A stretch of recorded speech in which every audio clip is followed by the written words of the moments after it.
नमस्कार, मी प्रतीक्षा. न्यूज 24 मराठीच्या या तिसऱ्या खास रिपोर्टमध्ये आपलं स्वागत आहे. तर आजचा हा तिसरा खास रिपोर्ट आहे देशातील डाळींच्या व्यापाराबद्दल. तर देशात डाळींच्या वाढत्या किमतीच्या पार्श्वभूमीवर केंद्र सरकारने साठेबाजी करणाऱ्यांविरोधात कठोर भूमिका घेतली आहे. सरकारने एक आदेश जारी करून तूर आणि हरभरा डाळीवर साठा मर्यादा लागू केली आहे. यामुळे डाळींच्या साठेबाजीला आळा बसेल अशी अपेक्षा आहे. ग्राहक व्यवहार, अन्न आणि सार्वजनिक वितरण मंत्रालयाने दिलेल्या माहितीनुसार घाऊक विक्रेते, किरकोळ विक्रेते, मोठे साखळी विक्रेते, मिलर्स आणि आयातदार यांच्यासाठी डाळींवरील साठा मर्यादा लागू करण्यात आली आहे. ही कारवाई साठेबाजी आणि अप्रामाणिक सट्टेबाजी रोखण्यासाठी आणि ग्राहकांना परवडणाऱ्या दरात तूर आणि हरभरा डाळीची उपलब्धता सुधारण्यासाठी केली आहे. घाऊक विक्रेत्यांसाठी 200 टन, किरकोळ विक्रेत्यांसाठी 5 टन, प्रत्येक रिटेल आउटलेटवर 5 टन आणि मोठ्या साखळी किरकोळ विक्रेत्यांसाठी डेपोमध्ये 200 टन साठा मर्यादा निश्चित करण्यात आली आहे. गिरणी मालकांसाठी उत्पादनाच्या शेवटच्या 3 महिन्यांसाठी किंवा वार्षिक स्थापित क्षमतेच्या 25% यापैकी जे जास्त असेल ती साठा मर्यादा लागू असेल.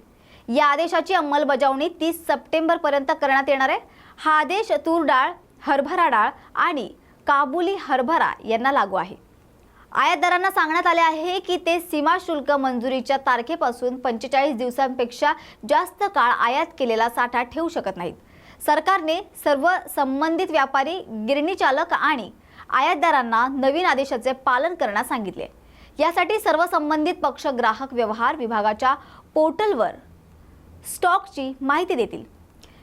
विहित मर्यादेपेक्षा जास्त माल असल्यास त्यांना 12 जुलैपर्यंत नवीन विहित मर्यादेत आणावा लागेल.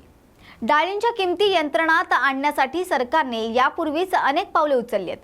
देशांतर्गत उत्पादन वाढवण्यासाठी सरकारने 4 मे पासून देशी हरभऱ्यांवरील आयात शुल्क 66% कमी केले आहे.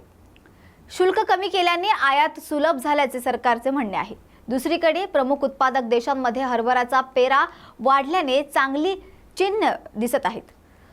तूर, उडीद या खरीप कडधान्याच्या पेरणीत देशांतर्गत स्तरावर चांगला भाव मिळत असल्यानं आणि चांगल्या पावसाच्या अपेक्षेमुळे या हंगामात लक्षणीय वाढ होण्याची देखील अपेक्षा आहे. त्यामुळे येत्या काही महिन्यांमध्ये तूर आणि उडीद या खरीप डाळींच्या किमती कमी होण्यास मदत होईल असे सरकारला वाटते. ऑस्ट्रेलियातून पुरवठा सुरू झाल्यामुळे हरभरा डाळीच्या किमतीही कमी होण्याची अपेक्षा आहे. तर आजच्या खास रिपोर्टमध्ये आपण इथेच थांबत आहोत, पण अशाच महत्त्वाच्या माहितीला घेऊन आपण पुन्हा भेटूया. तोपर्यंत पाहत रहा न्यूज 24 मराठी.